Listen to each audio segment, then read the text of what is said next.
Hello, welcome everyone. Thank you for tuning in today. Let's take a moment to connect with our compassionate intention for being here for this class. We're here not just to kill an hour or find something to do on a beautiful Sunday, but because we want to learn how to be more present and compassionate for the benefit of all sentient beings. So let's take a moment to connect with that compassionate intention.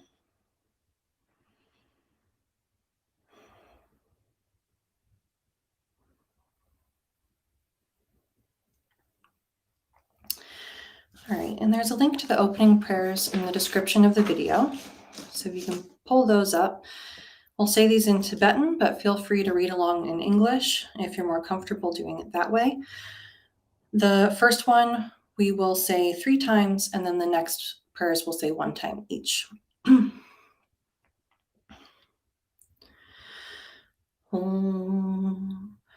Organ yogi numjan sambemage sardombola yatsen chugi ngorubne pamajone jesurak kordu kandro mangpokur ketki jesu dak druki jinji lopchi ashek suso Guru Pema City Home.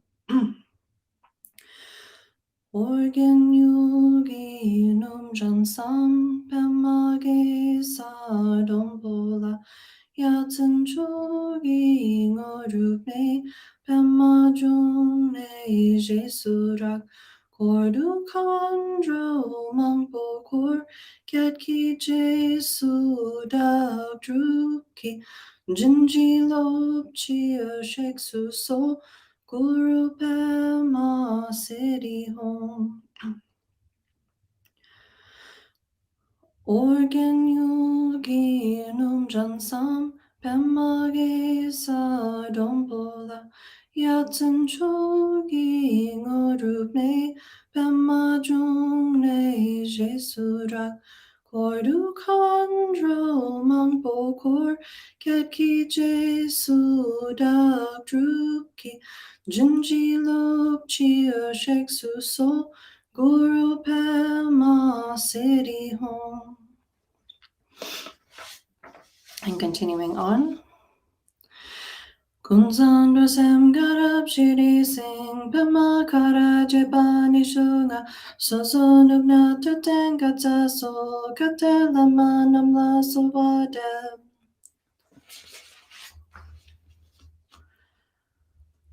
Omin Choki Hinki Pojana Dusum Sange Kunging Ovonit Rangsem Choku Ngunsun Tunse Pe Tsawe Lama Namla Sovadeb.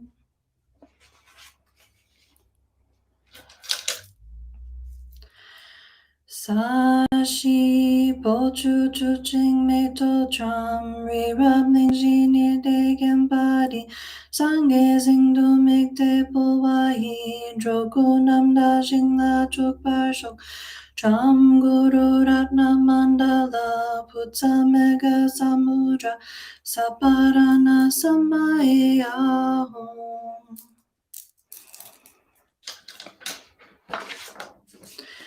Samchen Namki Sampadang Lohi Chejak Jitawar Chechon Tumon Tepai Joki Korlo Kordu So.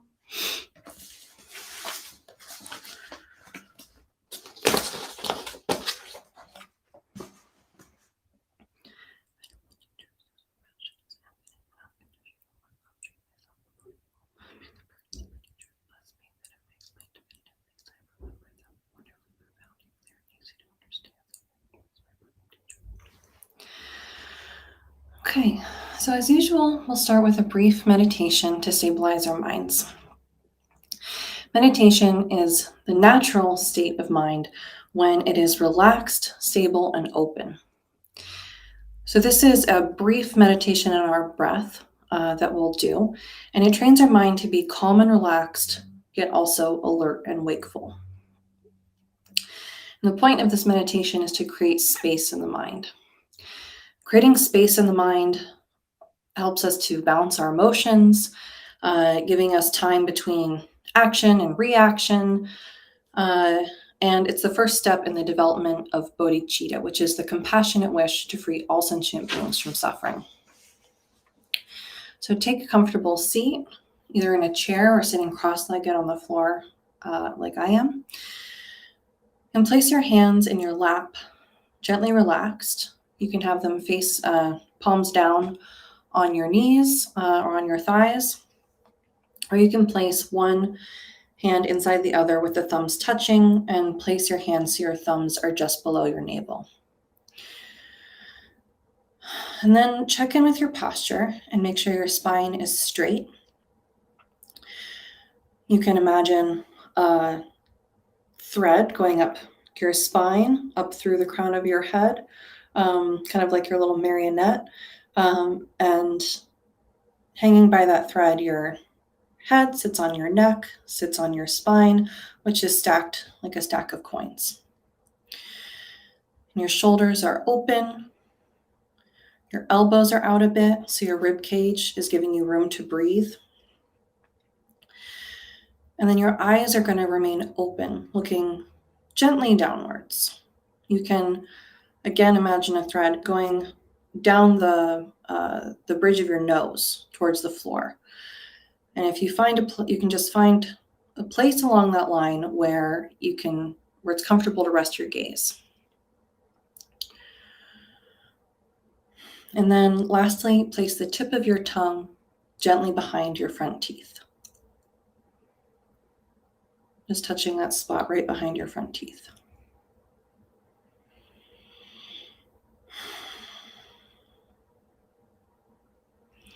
Allow yourself to relax completely and breathe normally.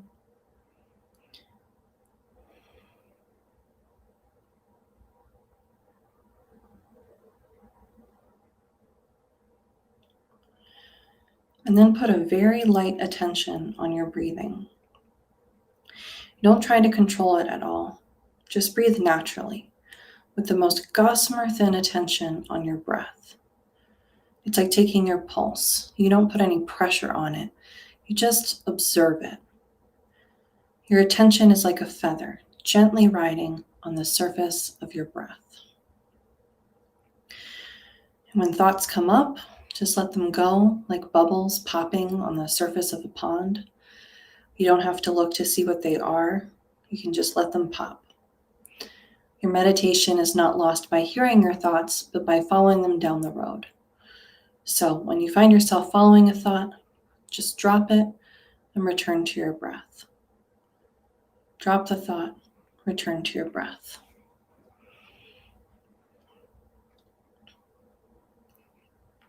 I'm going to set a timer for us to meditate for 5 minutes.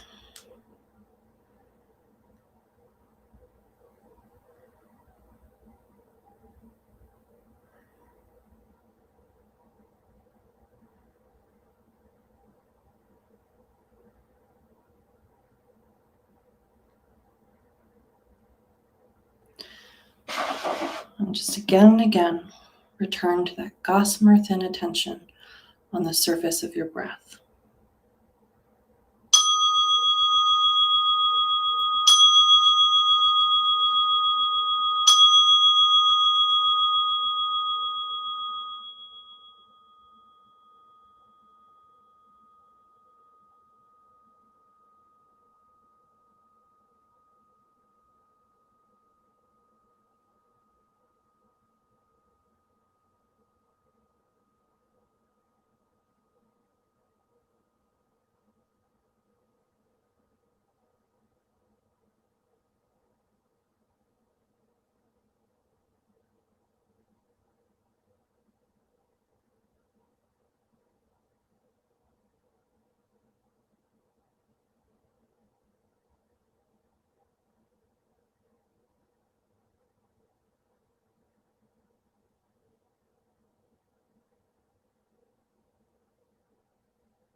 And so that is a simple meditation that you can do anytime you're waiting for the bus or at the doctor's office.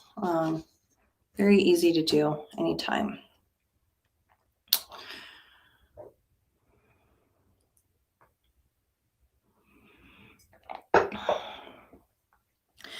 So many people think that meditation is just a way to relax or let go of their stress, to bliss out, to make them a better employee, or I don't know, a way to fit in with your I don't know, kind of spiritual vegan friends or something. Something to pick up after reading a magazine where it talks about self-care techniques. But from a Buddhist point of view, meditation is a much more meaningful practice than that, than just a way to relax. The real context of Buddhist meditation is referred to as view, meditation, and action. And together, these three components constitute a skillful path to enlightenment. So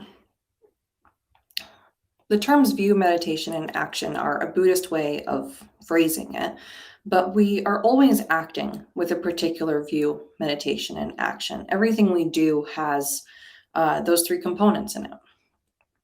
So you can think of view as an idea, and meditation as the way that you get used to that idea, and then the action as obtaining.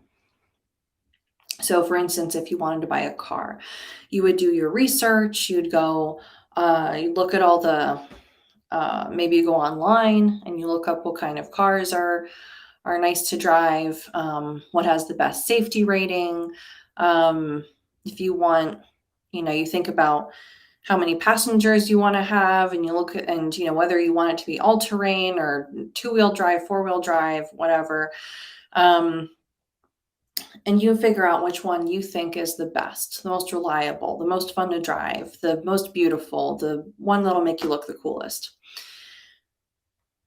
And in this case, the view is the idea or belief that the car you've chosen is a good one. You say, yes, a Subaru Forester sounds really good, or a Kia Sorento, or whatever kind of car you decide on. You say, this is a good car. That's your idea. Then the meditation is contemplating and getting used to that idea. Maybe you talk to some friends about it. You go on Carfax and you look up that particular car that you're going to get. Maybe you test drive it. But you get used to that idea that that car is the best one for you. And then the action is actually going and buying the car and driving it off the lot and using it. So these three components of the path, view is the most crucial. The meditation and action are methods that bring us closer to the view. And meditation or practice doesn't just mean sitting meditation. It could be any method that purifies our dualistic mind and brings us closer to the view. And then the actions or behaviors that we adopt should work against our habitual dualistic patterns and bring us closer to the view as well. But it all depends on the view. So as an example of how meditations can differ, Dzogchen Khyentse Rinpoche says, in one of the oldest Buddhist teaching methods, the master gives his disciples a bone and instructs them to contemplate its origin. Through this contemplation, the disciples eventually see the bone as the end result of birth. Birth as the end result of karmic formation. Karmic formation as the end result of craving, and so on. Thoroughly convinced by the logic of cause, condition, and effect, they begin to apply awareness to every situation and every moment. This is what we call meditation. So the meditation and action can vary significantly, and it's one of the reasons why teachers are so highly honored in Buddhism is because the teacher knows your mind and knows what kind of meditation and action are needed to bring your mind, your specific mind, closer to the view. It said that the Buddha taught 84,000 methods on this path. And that's because there are so many different beings with different needs and capabilities. And there's not a one-size-fits-all solution. So the teacher is able to give you a custom path with the exact instructions for what your mind needs right now in this moment. What would be effective for you to turn your mind towards the view? And having the right view is indispensable. For instance, a sea captain has to have the view that the earth is round, because if he thought the earth was flat and his ship could sail off the edge of it, he would never try to sail around the world. He wouldn't think it was possible. But being confident that the earth is round, he can set the ship's course from New York to New Zealand and then sit back and relax, knowing that he's not going to drop off of the map. And he's not confused by the fact that he uses a 2D map, to show the course. That doesn't trick him into thinking that he'll fall off the edge of the world. He understands that the earth is round. So the view that we try to get used to in Buddhism has 4 essential characteristics, or seals.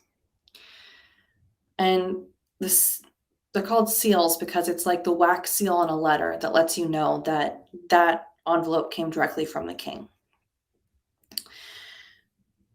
So whether a path or philosophy is called Buddhist or not, doesn't matter. The words Buddhist or Buddhism are not important. What is important is that these 4 seals are present. If these 4 seals are present in any path or philosophy, then it can be considered the same path as the Buddha's path. So these 4 characteristics are called the 4 Seals of Dharma. They are: all compounded things are impermanent. All emotions are painful. All phenomena are empty. They are without inherent existence. And Nirvana is beyond extremes. So today's class will focus on the 4th seal, that Nirvana is beyond extremes. And if you didn't see the previous classes, you may want to go back and rewatch them. The 3rd seal is really the one that is the most important, and it's the one that all of the other seals rest upon. And it's especially helpful for understanding the 4th seal. The 3rd seal is really the foundation of all of these seals.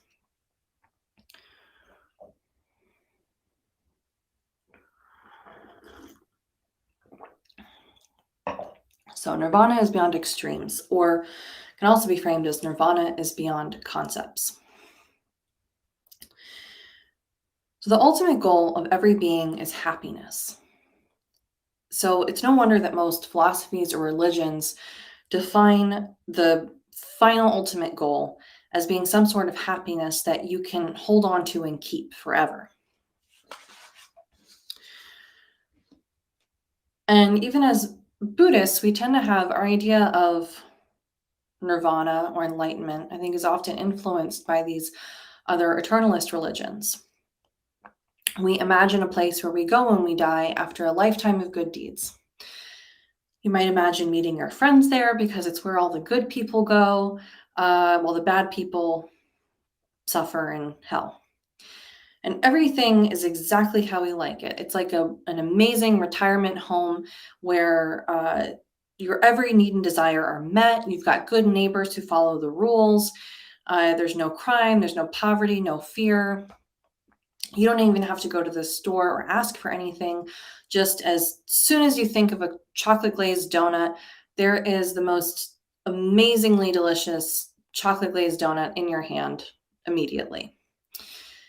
And you can eat all the donuts you want because you won't get fat there because everything's perfect. And you don't have to worry about your cholesterol because you already died. So you've got nothing to lose.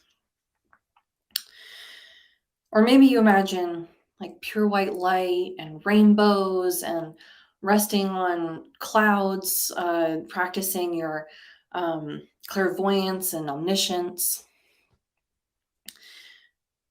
I mean, the only concern you might have is worrying about the family and friends who you've left behind. That's what a lot of people think of.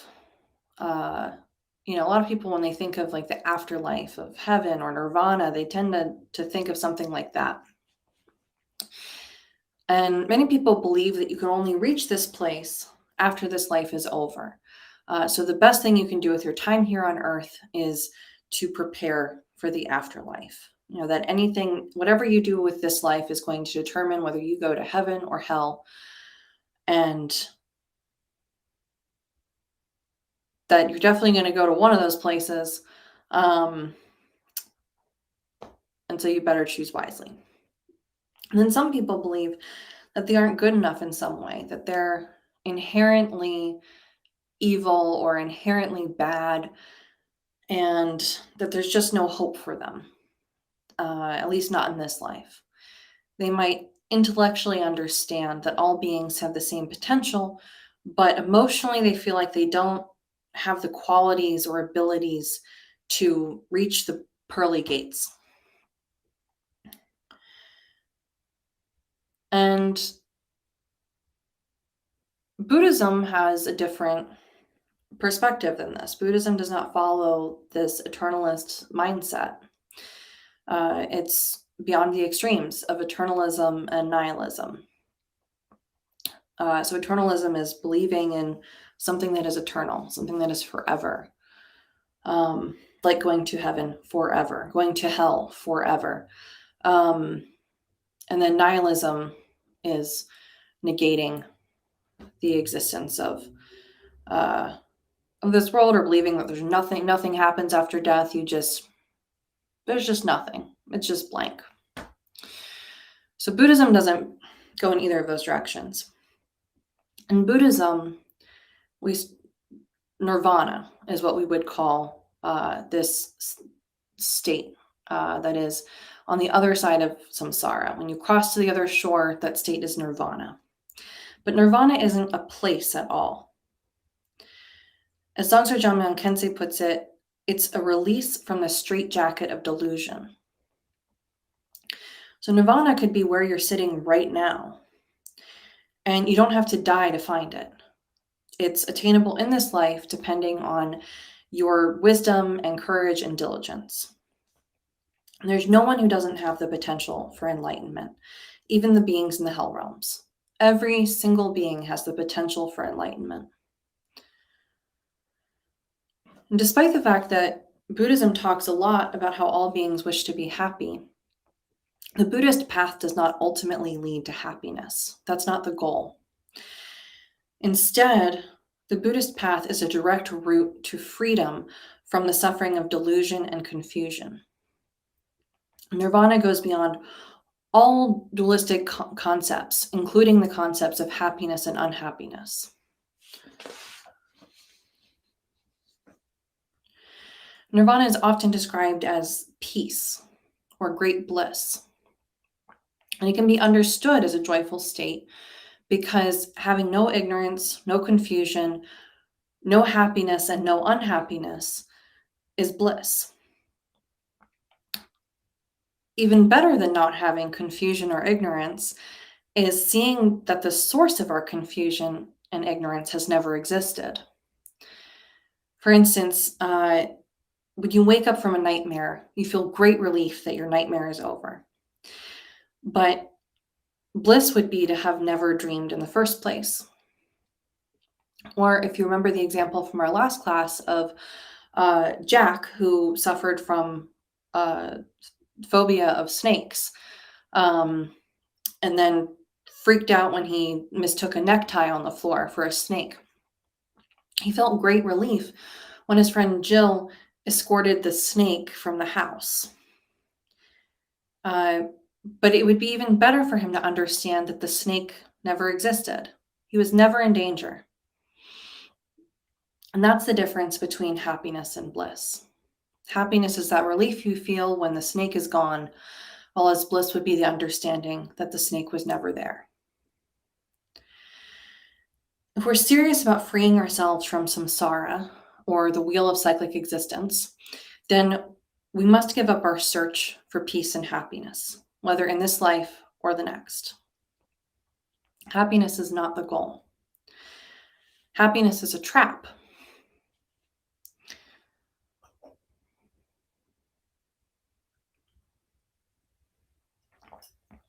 So there's a story from the Buddha's life.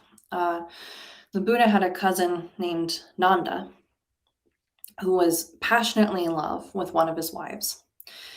And they were obsessed with each other and inseparable. And they were very indulgent in this relationship. And the Buddha knew it was time for his cousin to be freed from this indulgence, to wake up from that indulgence. And so he went to Nanda's palace and begged for alms. And normally all visitors were turned away because Nanda and this wife would just be making love all the time and they didn't want to be disturbed. But the Buddha had special influence because for lifetime after lifetime, he had never told a lie. And so he had gained a power of persuasive speech. So when the guard told Nanda that the Buddha was at the door, Nanda reluctantly, left his wife and said, excuse me, I'm going to go greet my cousin. And before he went out, his wife took her thumb and she wet her thumb with her tongue and traced a circle of saliva on Nanda's forehead and made him promise that he would come back before the saliva had dried. But when Nanda went to offer alms to the Buddha invited him to see something truly rare and fantastic. And Nanda was like, I can't leave right now. It's not a good time. But the Buddha insisted, and so Nanda went with him because the Buddha was quite persuasive. So they went to this mountain where there were many monkeys, and including one particularly gnarly-looking, one-eyed female monkey. And the Buddha asked Nanda, who is more beautiful, your wife or this monkey? And Nanda was like, duh, my wife is more beautiful. And he started listing all of her beautiful qualities. And speaking of her, made him realize that the spit on his forehead had dried up and he better be going. So he again, was like, I should be getting back. But the Buddha dragged him to Shida heaven, where there were hundreds of beautiful goddesses and just mountains and mountains of heavenly wealth on display. And the Buddha asked Nanda, who is more beautiful, your wife or these goddesses? And this time, Nanda said that compared to these goddesses, his wife was like that she-monkey. So then Buddha showed Nanda this opulent throne amid all of the treasures and goddesses and guards, and this throne was there empty. And Nanda asked, who sits here? Whose throne is this? And the Buddha told him to ask the goddesses, so he did. And they said, oh, on earth there's this man named Nanda who is soon going to become a monk. And because of his virtuous actions, he'll be reborn in heaven and he'll sit on this throne so that we can serve him.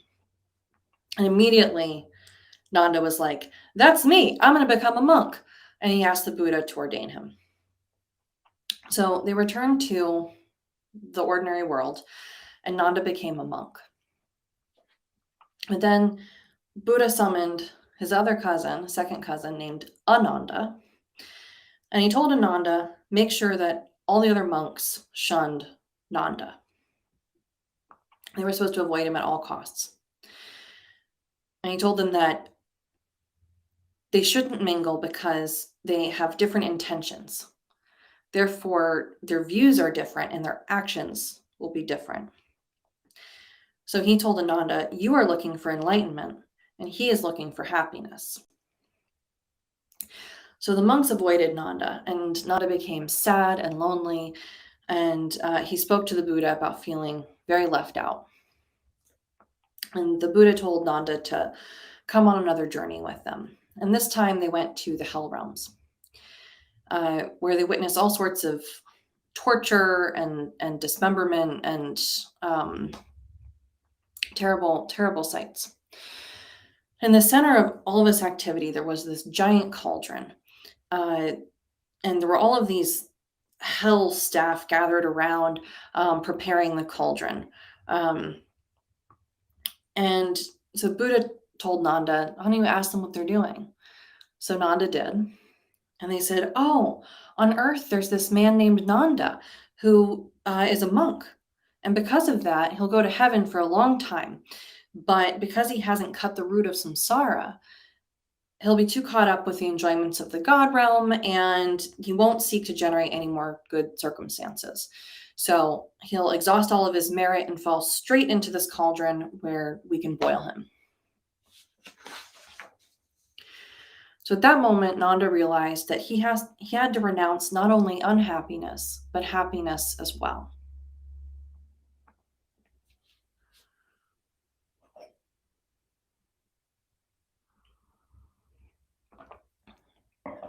So we all get caught up in pleasurable indulgences.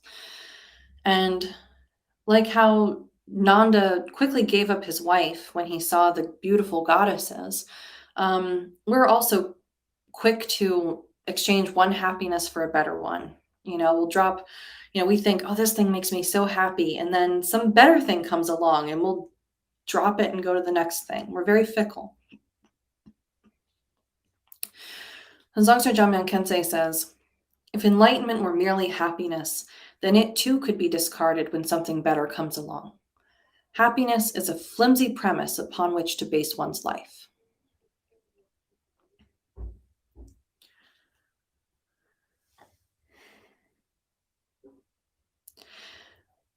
So when we think of becoming enlightened, I think a lot of times we think of it like becoming a superhero.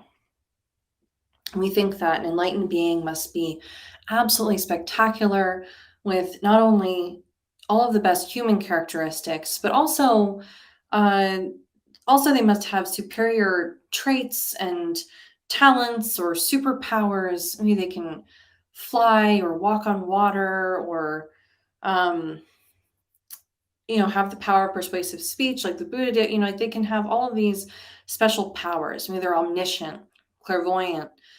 And with this exalted image in our minds that is so different from our ordinary selves, the goal of becoming enlightened seems very far off, and it seems like it would be very tiring to achieve that goal. And Dzogchen Jamyang Khyentse says, when we see how difficult it is to get rid of our mundane habits, enlightenment seems out of reach. If I can't even stop smoking, how can I think about stopping the habits of passion, anger, and denial? Many of us think that we must appoint someone, like a savior or a guru, to do the cleansing for us because we don't have confidence to do it alone. But all this pessimism isn't necessary if we have the right information about the truth of interdependence and a little bit of discipline to apply it.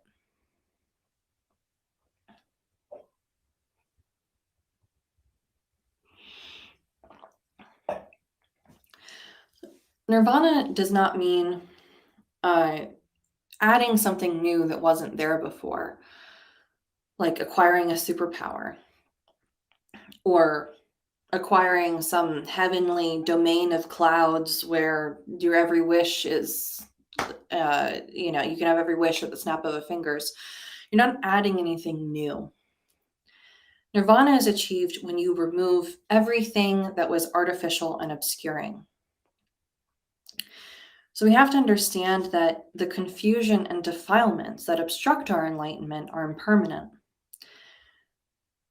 No matter how stubbornly permanent our obstacles seem to be, they are actually unstable, compounded phenomena.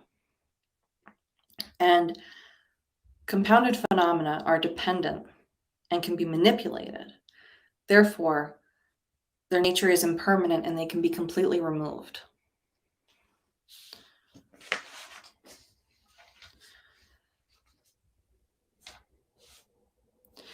So our true nature is kind of like a wine glass, and our obscurations are like dirt and fingerprints on that glass. Our habitual minds tend to think that the glass is dirty, but the glass does not have any inherently existing fingerprints. It's not that the glass is dirty, but that the glass has dirt on it. It seems like semantics, but it really does make a difference in how you think of it. The dirt and fingerprints are temporary and can be removed. And we have confidence in this because we don't just toss our dirty wine glasses in the trash just because they have a few fingerprints on them.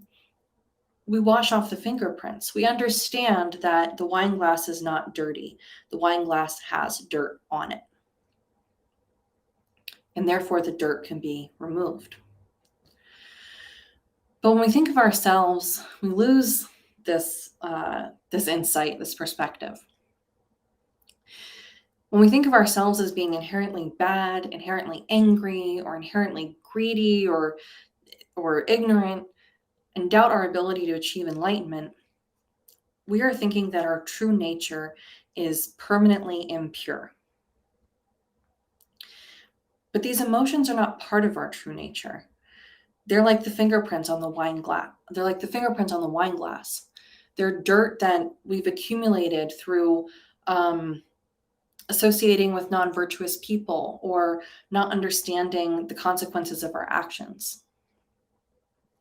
They've been there for so long, we think that they're permanent, but they're not.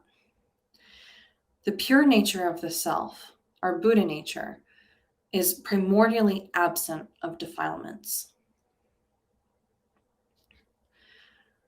So to regain hope, we can start by thinking, my wine glass can be cleaned, or my being can be purified of negativity.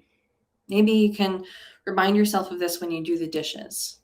Just like this dirty plate, I know that the dirt can be wiped off of my Buddha nature. I trust the path the same way I trust this dishwasher to remove me of my obscurations. And this way of looking at things is like Jack, our friend Jack from the last class. It's like Jack thinking the snake has to be removed from the house. But sometimes that's a necessary step before we can see the primordially pure nature of all phenomena. When Jack's having a panic attack because he thinks there's a snake there, it is skillful of his friend Jill to carefully pick up the necktie and carry it out of the house. And then once Jack is calm and relaxed, she can go and show him the necktie outside and say, that's your snake. There was no snake. There was no snake ever. But it would not be skillful of Jill to say that while Jack is having a panic attack, because he would just think she's invalidating his experience. So it can be a skillful way to work with our mind to first start by thinking my wine glass can be cleaned, or my being can be cleaned of this negativity. Believing that a pure state can be attained gives us hope and courage to push forward, because we know it's possible. We know it's possible to clean off our obscurations. We do the dishes with confidence and enthusiasm because we believe at the end of doing the dishes, we can have clean plates and glasses. And similarly, we can approach removing our obscurations with confidence and enthusiasm if we believe that we have Buddha nature. We just have to use the right soap that weakens the causes and conditions of our defilements. For example, conquering anger by generating love and compassion.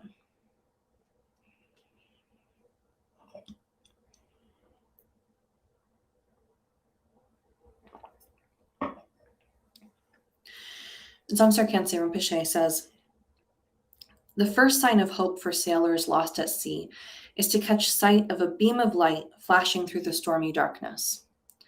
Navigating toward it, they come to the source of the light, the lighthouse. Love and compassion are like the light emanating from the Buddha nature. Initially, Buddha nature is a mere concept beyond our view, but if we generate love and compassion, we can eventually move toward it. It may be difficult to see the Buddha nature in those who are lost in the darkness of greed, hate, and ignorance. Their Buddha nature is so distant, we might think it is non-existent. But even within the darkest and most violent people, there are flashes of love and compassion, however brief and faint. If these rare glimpses are attended to, and if energy is invested to move in the direction of the light, their Buddha nature can be uncovered. So it's important to remember that there is no one beyond hope.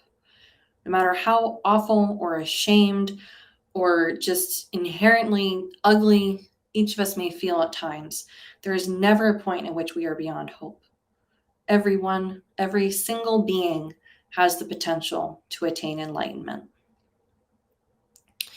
One of my favorite stories about the Buddha's past lives is of an early incarnation when he was born in hell due to his own bad karma. So he and a fellow hell being were forced to drag a chariot through the hellfires while a demon master rode in back, whipping them mercilessly. And while the Buddha, he wasn't the Buddha yet, but the eventually to become Buddha, he was still very strong, but his companion was weak and was being targeted even more viciously with the whip because of that. So the sight of his companion being whipped, he felt a pang of compassion. And he begged the demon, please let him go. Let me carry the burden for both of us. And enraged, the demon bashed his head in and he died to be reincarnated in a higher realm. And that spark of compassion at the point of death continued to grow and become brighter. And in lifetime after lifetime, he continued to move towards that light and nurture that light of compassion until he eventually attained Buddhahood. So even in the depths of hell, you are never beyond hope.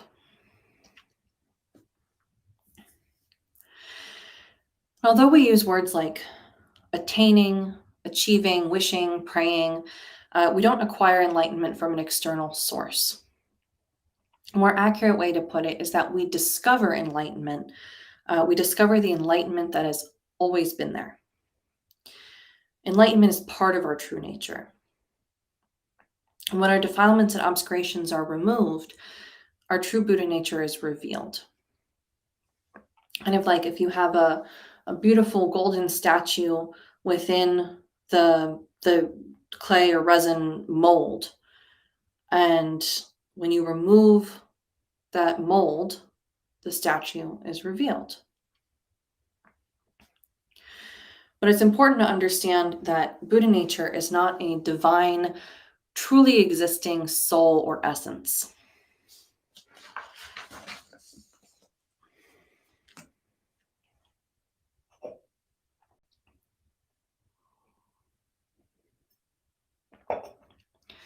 So what does it feel like to discover our Buddha nature? What does it feel like to attain nirvana? Imagine having no preference for praise over criticism, gain over loss, happiness over unhappiness, fame over obscurity. Imagine how extraordinarily strong and free you would be without unnecessary hopes and fears and emotional reactions.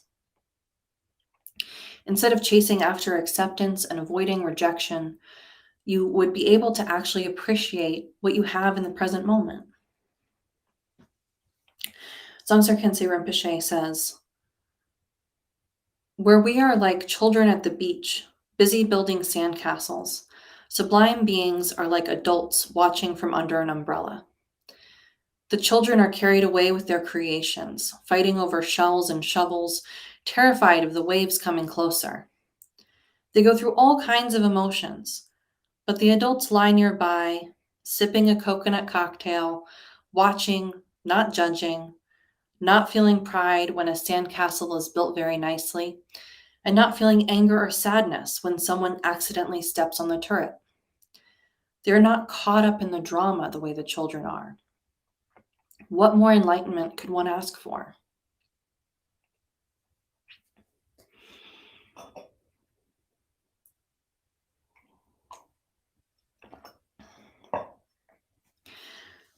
In the Prajnaparamita Sutra, the Buddha said that all phenomena are like a dream and an illusion, and even enlightenment is like a dream and an illusion.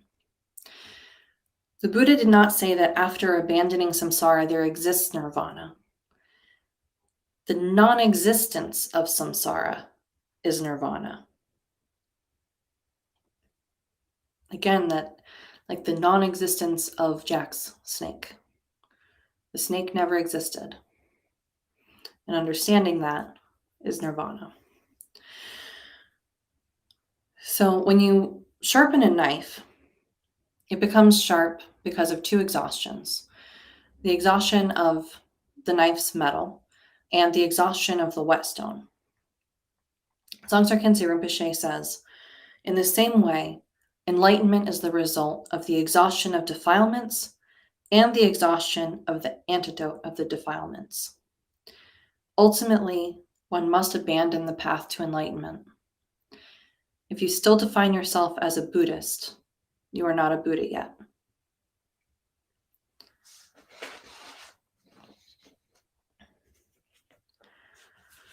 So that's all for today. And I hope if you missed any of the earlier classes on the Four Seals that you'll go back and watch them. They all interconnect, especially, as I said, that third seal is very important to understand. So this will be my last class for a while because I'm about to have a baby. So I won't see you for a few months, but I hope that you'll go back and look at the videos that are on YouTube. And there's a lot of content available on our YouTube channel where you can continue to study the Dharma. And Jetsama's teachings are every Wednesday night at 7:30. You can tune into those for your regular dose of Dharma. And I'll see you all again in a few months. So let's say the dedication prayer. By this effort, may all sentient beings be free of suffering. May their minds be filled with the nectar of virtue. In this way, may all causes resulting in suffering be extinguished, and only the light of compassion shine throughout all realms.